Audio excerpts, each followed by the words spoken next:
జాతిలో పుట్టిన బిడ్డ తన గొప్పతనాన్ని తన చరిత్రని ఎప్పటికప్పుడు మనం చేసుకొని ఆ జాతికి ఒక స్ఫూర్తి వాతావరణంలో ఆస్కారం ఉంటుంది.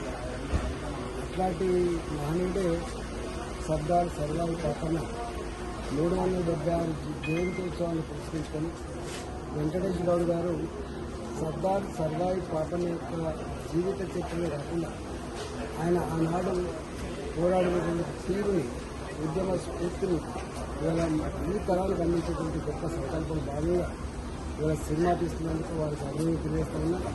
అదేవిధంగా దీపక్ గారు దీనికి కోఆర్డినేటర్గా పనిచేస్తారు. నంది అవార్డు గ్రహీతవారు. ఈ సినిమా రాబోయే తరాలకు గొప్ప స్ఫూర్తినివ్వాలని, ఒక మంచి మార్గంలో నడిపించడానికి యువతకి దోహదపడాలని చెప్పి మనకు కోరుకుంటున్నాం. ధన్యవాదాలు.